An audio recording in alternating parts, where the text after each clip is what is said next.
Alejandría, año 30 a.C. Una mujer de 39 años está sola en una habitación del palacio más lujoso del mundo antiguo. Afuera, las legiones romanas rodean la ciudad. Adentro, el hombre que amó acaba de morir en sus brazos. Y ella sabe perfectamente lo que le espera si permite que la capturen. Lo que decide hacer en los próximos minutos va a convertirla en leyenda para los siguientes 2000 años. Esa mujer era Cleopatra Sebnepo Filópator, la última faraona de Egipto. Y casi todo lo que crees saber de ella está mal.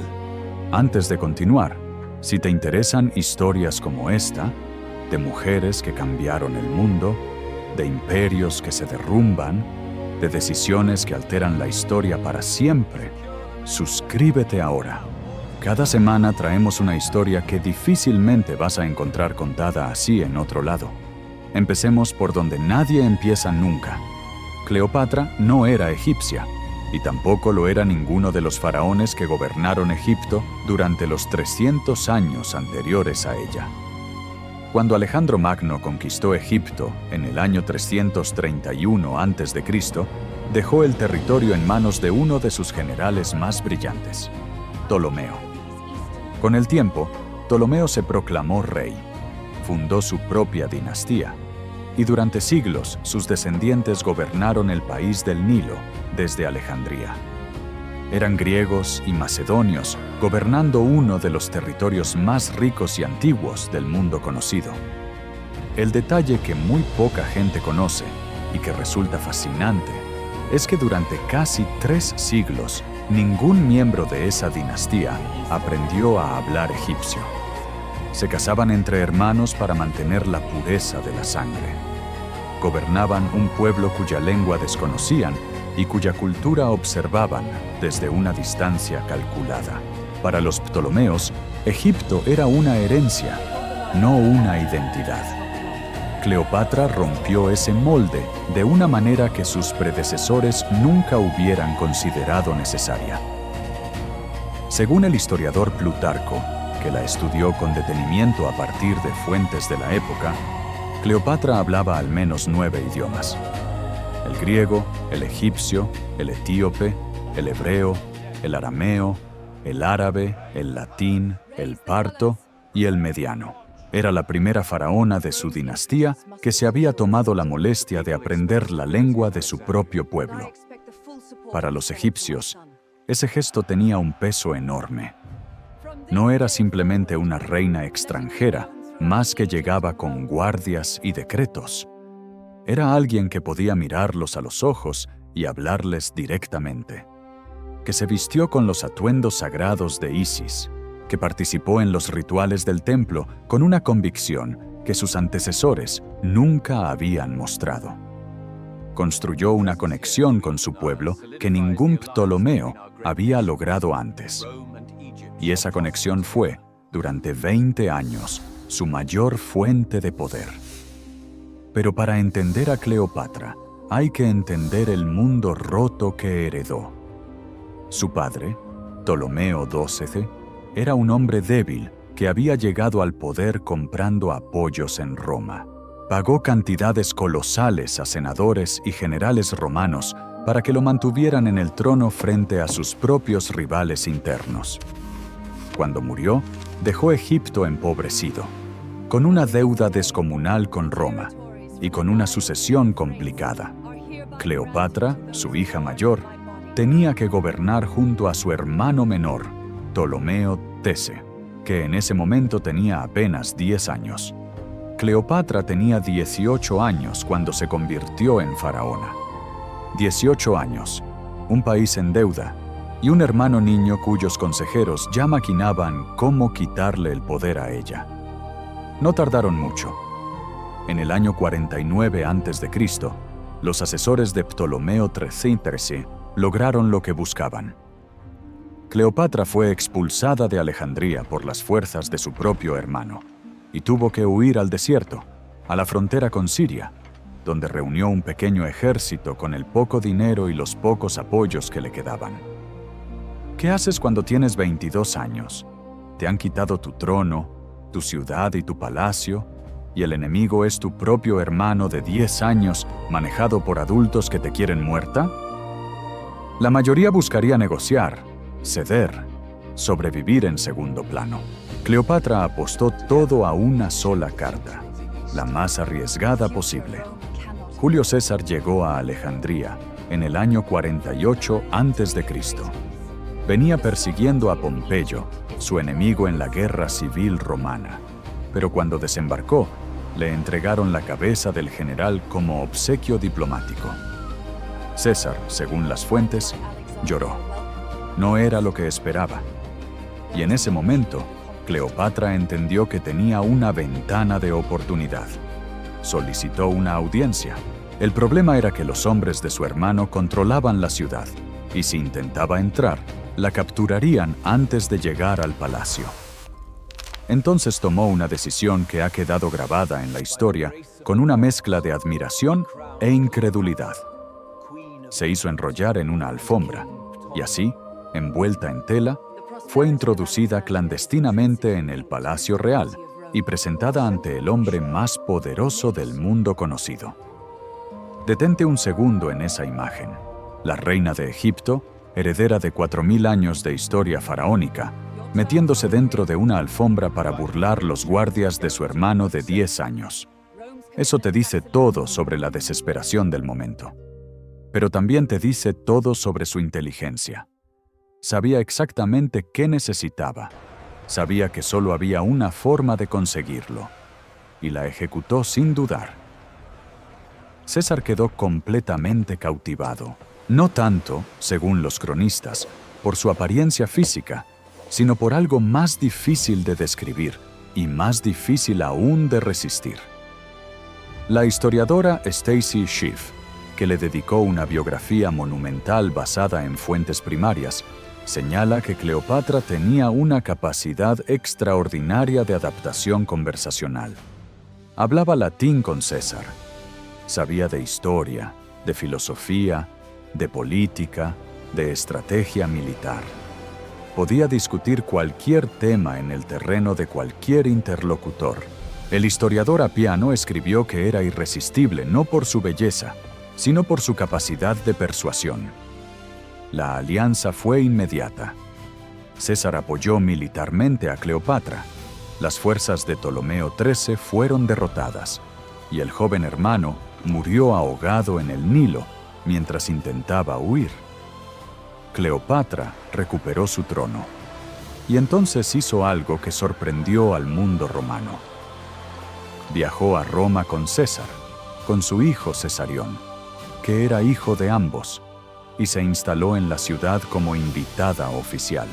Piénsalo, una reina extranjera, con el hijo del hombre más poderoso de Roma, paseando por las calles de la capital del mundo. Los romanos la odiaron. Cicerón la detestaba públicamente y lo escribía en sus cartas con una amargura que resulta reveladora. La veían como una amenaza oriental, una influencia corruptora sobre su general. Pero mientras César vivió, Cleopatra estuvo protegida. El 15 de marzo del año 44 a.C., todo se terminó de golpe. Julio César cayó en el Senado romano. 23 heridas. Cleopatra, que estaba en la ciudad en ese momento, entendió en cuestión de horas que su posición era completamente insostenible. Sin César, era una reina extranjera con un hijo ilegítimo en una ciudad que la odiaba. Regresó a Egipto y esperó, porque Cleopatra siempre supo cuándo esperar. Lo que vino después fue uno de los periodos más caóticos de la historia romana.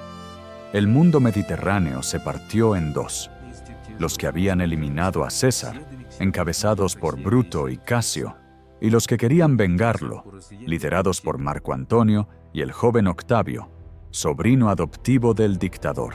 La guerra civil que siguió arrasó el Mediterráneo durante años. Y ahí apareció la segunda gran apuesta de Cleopatra. En el año 41 a.C., Marco Antonio, que controlaba la mitad oriental del mundo romano, convocó a Cleopatra a Tarso para interrogarla sobre sus supuestos apoyos a sus enemigos durante la guerra civil. Era una reunión potencialmente peligrosa. Cleopatra podría haber mandado a un embajador, podría haber enviado regalos y disculpas. En cambio, organizó una entrada que Plutarco describe con tanto detalle que parece imposible que no la estuviera inventando, aunque hay razones para creer que era real.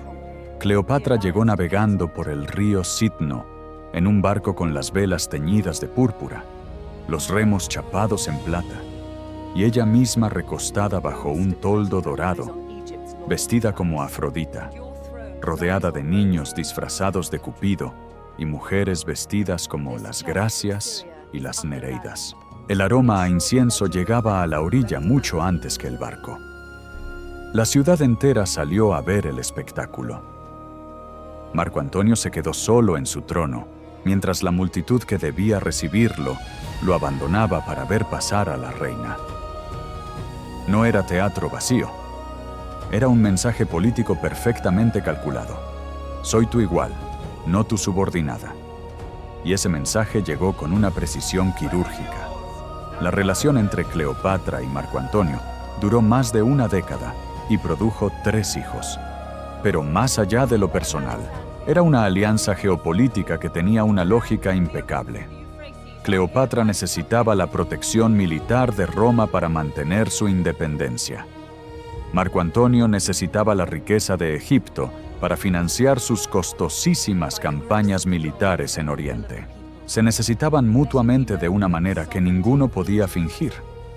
Y durante varios años, funcionó extraordinariamente bien. Quédate, porque ahora viene la parte que nadie te cuenta sobre cómo se destruye un imperio. El problema de Marco Antonio no estaba en Oriente, estaba en Roma, donde Octavio lo observaba con una frialdad calculada y una paciencia que daba miedo. Octavio era exactamente lo contrario de Antonio en todo. Donde Antonio era carismático, impulsivo y visceral, Octavio era metódico, frío y absolutamente implacable.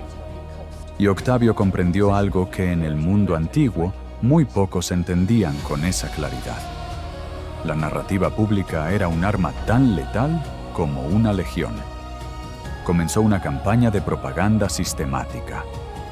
Presentó a Marco Antonio como un romano degenerado que había abandonado sus valores, que se había entregado a los lujos orientales, que obedecía a los caprichos de una reina extranjera. A Cleopatra la construyó como una amenaza existencial para Roma, la bruja de Oriente que había hechizado a su mejor general y que planeaba destruir la República desde dentro. Funcionó con una eficiencia aterradora. El Senado declaró la guerra. Y aquí hay un detalle que merece que te detengas. No declararon la guerra contra Marco Antonio, que era ciudadano romano. Declararon la guerra directamente contra Cleopatra. Era la primera vez en la historia romana que se declaraba una guerra formalmente contra una mujer extranjera. Ese hecho solo te habla del nivel de amenaza que representaba en el imaginario romano de la época. La batalla final llegó el 2 de septiembre del año 31 a.C., frente al cabo de Accio, en la costa occidental de Grecia.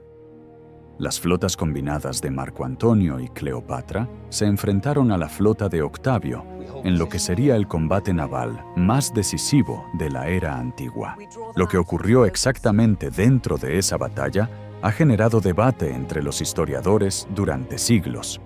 Las fuentes antiguas, que en su mayoría eran favorables a Octavio, afirman que los barcos de Cleopatra abandonaron la formación y huyeron hacia Egipto, y que Marco Antonio los siguió dejando a su flota sin liderazgo.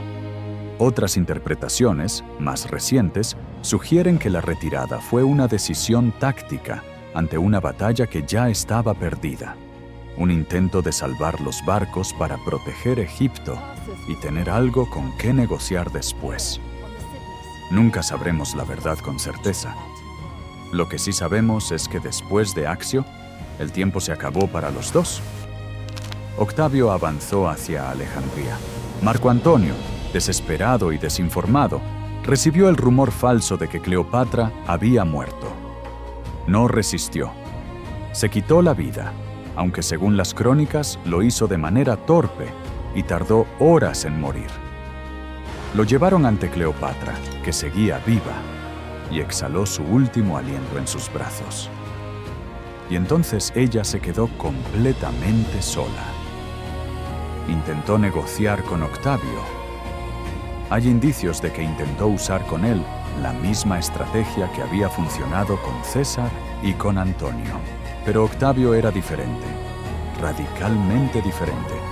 Era inmune, o simplemente tenía demasiado claro lo que quería: llevarla a Roma encadenada como el trofeo máximo de su victoria, exhibirla en el desfile triunfal frente a todo el pueblo romano, demostrar al mundo que había sometido al último reino independiente del Mediterráneo y a la mujer que lo gobernaba. Cleopatra lo entendió con una lucidez que debió resultar aterradora. No iba a ser exhibida, no iba a terminar sus días como adorno de la gloria de Octavio. Se negó. El 12 de agosto del año 30 a.C., Cleopatra Sepneo Filópator tenía 39 años. Según la versión que ha sobrevivido con más fuerza a lo largo de los siglos, introdujo una cobra en su habitación, animal sagrado en Egipto y símbolo de la realeza divina desde los tiempos más remotos, y dejó que la mordiera. Lo que encontraron los guardias romanos fue a sus 2 damas de compañía también sin vida, y a ella, vestida con sus ropas reales, con la corona colocada, recostada como quien duerme. Murió como faraona, no como prisionera. Plutarco lo escribió con una concisión que todavía impresiona. Nadie supo con certeza cómo murió, solo que eligió morir en sus propios términos. Con su muerte, 4000 años de historia faraónica llegaron a su fin. Octavio, que desde ese momento empezaría a llamarse Augusto, transformó Egipto en una provincia romana administrada directamente desde Roma, un territorio tan valioso que ningún senador tenía permitido visitarlo sin autorización expresa del emperador. Mandó eliminar a Cesarión, el hijo de Cleopatra y César, el único que podría haber reclamado una legitimidad peligrosa. Los otros 3 hijos, los que había tenido con Marco Antonio, fueron llevados a Roma y criados, con una ironía brutal, por Octavia, la esposa legítima de Antonio. Y aquí quiero que te quedes con algo importante antes de cerrar esta historia. La imagen que el mundo ha heredado de Cleopatra, la seductora calculadora que usó el amor y el cuerpo para escalar al poder, es casi completamente una construcción de sus enemigos. Los escritores romanos que hablaron de ella la odiaban o respondían a quienes la odiaban. Para ellos era la amenaza que casi destruyó la República. Naturalmente la pintaron con los colores más oscuros que encontraron. La realidad histórica es más compleja, más interesante y mucho más incómoda para esa narrativa. Cleopatra gobernó Egipto durante 20 años en condiciones que habrían aplastado a cualquier gobernante menos capaz. Mantuvo la independencia de su país frente al poder más grande del mundo durante 2 décadas. Reformó el sistema monetario, estabilizó la economía, habló 9 idiomas, participó activamente en las decisiones militares y diplomáticas más importantes de su tiempo. Varios historiadores modernos argumentan sin dudar que fue probablemente la gobernante más capaz de su época, sin distinción de género. El problema, el único y definitivo problema, es que perdió. Y la historia siempre la escribe quien sobrevive.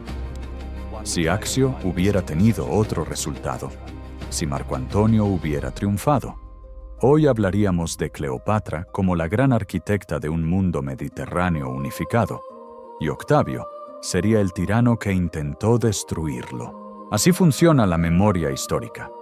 No premia siempre al que tiene razón, sino al que queda en pie al final.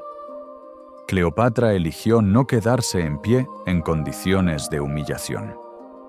Y en ese gesto final, en esa última decisión tomada en soledad, dentro de un palacio rodeado de legiones enemigas, hay algo que ningún conquistador, ni Octavio, ni el tiempo, ni 2000 años de distorsión narrativa, han podido quitarle del todo. La última decisión fue suya.